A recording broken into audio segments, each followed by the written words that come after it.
Everyone, it's Miss Deanna from OT. How are you doing at home?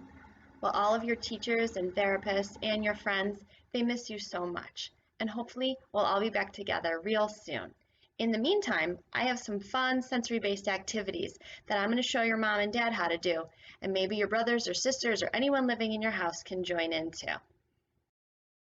So parents, sometimes when our regular routine becomes interrupted, our children and ourselves have a little bit of a difficult time calming ourselves down or doing something called self-regulate. So I'm going to give you some activities you can do at home with your children to either get them motivated to get up off the couch and have some fun and play some games, or on the flip side, to help calm them down if they're a little stir crazy.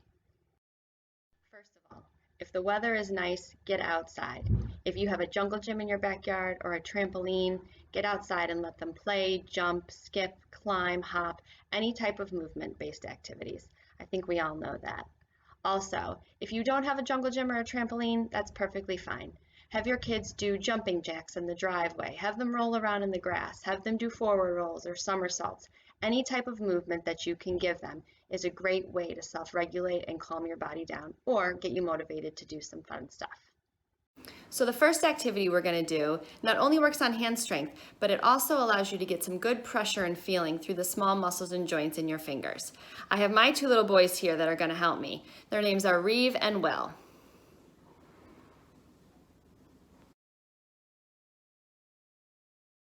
So this is Reeve. He just turned 10 years old on Friday.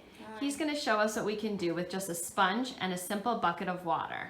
Go ahead, Reeve. Why don't you pick up the sponge, submerge it in the water, get it nice and filled up with water, and then we want to squeeze it as hard as we can, about 10 times. Pick it up out of the water and squeeze all that water out 10 times. This is a great activity to do in the bathtub as well. Have your kids clean the bathtub, squeeze all the water out of the bath sponge, providing some good proprioceptive input to the small muscles and joints in his hands. And this over here is Will. He's 7. Will's doing the same sort of thing, but playing with Play-Doh. Squeezing the Play-Doh as hard as he can. Squeeze it really hard, Will. Show us how strong your hands are, but at the same time giving himself some good pressure. Both these activities can help calm down hyperactive little kids. Thanks, guys. Another great idea is to build your child a fort. Here's Will laying on his stomach with a fort built around him and a heavy pillow on his back. This is a great position for children to lay on their stomach and get some pressure throughout their back to help calm them down. Another great activity for you to do with your kids at home is to build a tunnel out of couch cushions. As you can see here, I've put couch cushions on either side and a whole bunch of pillows in the middle. This way they really have to use some arm strength in addition to getting that good joint pressure throughout their arms and their legs as they crawl. So my boys are going to grab 2 pieces of Connect 4. They're going to crawl through the tunnel, getting good pressure on their bodies as they crawl through. You can either keep this tunnel open or close it up with some blankets. And then they're going to put a couple pieces in the Connect 4, and then they're going to crawl around and do it again.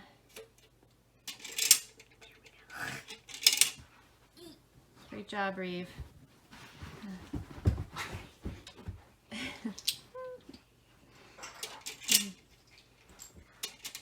You can do this with Connect 4, you can do this with puzzles, you can do this with any sort of activity where you have to pick up a piece, hold it in your hand, and then bring it through the tunnel and place it in.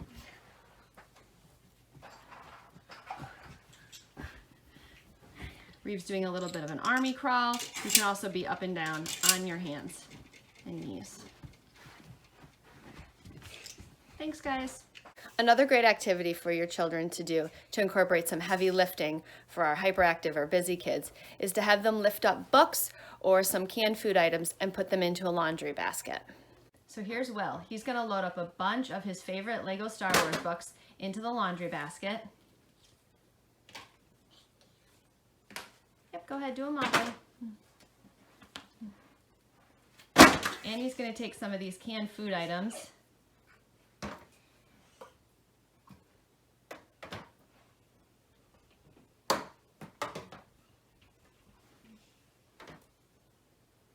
and then he's going to get up tall on his knees and he's going to push the laundry basket all the way to me. Great job, Will. Now you can put as much canned food items or as much books in here as your little one can push. And just be careful when they're taking the canned food items in and out that they have shoes on so they don't drop them on their toes. Another great activity to do is to have your child grab their backpack, unzip the zipper to open it up, and then load some books or canned food items into the backpack. Go ahead, Reeve, load it up.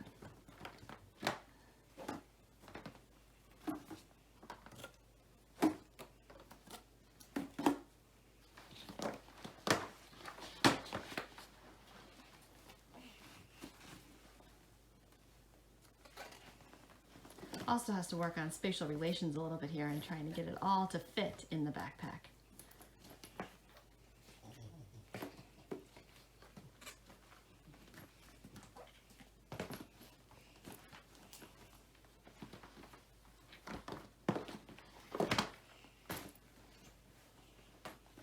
Great job. When you think you have enough in there, Reeve, go ahead and zip it up.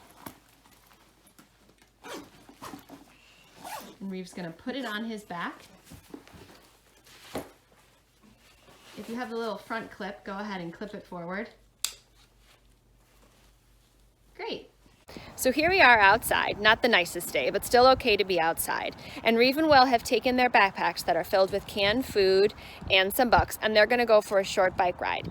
If you don't have a bike, you could just go for a walk down the street, or if you have a tricycle that has a handle, you can wear the backpack on your back and your mom and dad can push the tricycle. And if you have training wheels, it's a great idea to get outside and try practicing your bike while wearing a backpack.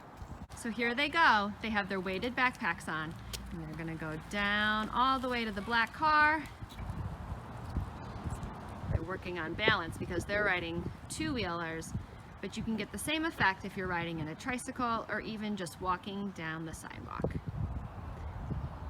Please make sure you wear your helmet if you are going to ride your bike, and that you always look both ways if you're going to go into the street.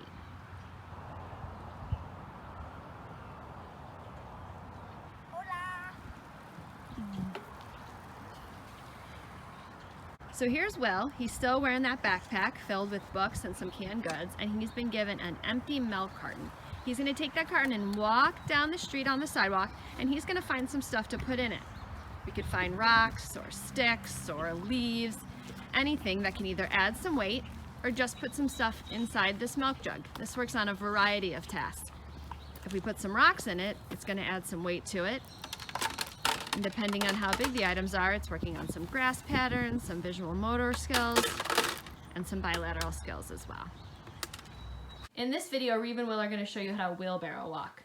I like to tell parents, see if you can have your kid wheelbarrow walk down the hallway on the way to the bathroom before they take their bath at night. All right, so Reeve is going to walk forward and Will is going to walk on his hands. Great job, guys. How about backwards? Good. He's getting good pressure through his arms while working out his abs a little bit too. In this video, Reeve and Will are all curled up and ready to watch a movie. Reeve has a weighted blanket on him. Go ahead, Reeve, lift it up and show them how heavy it is. This provides good weight and pressure to his legs and his anterior trunk to help him calm down during movie time. And Will is sitting in his beanbag, also providing a lot of input around his entire body to help him calm.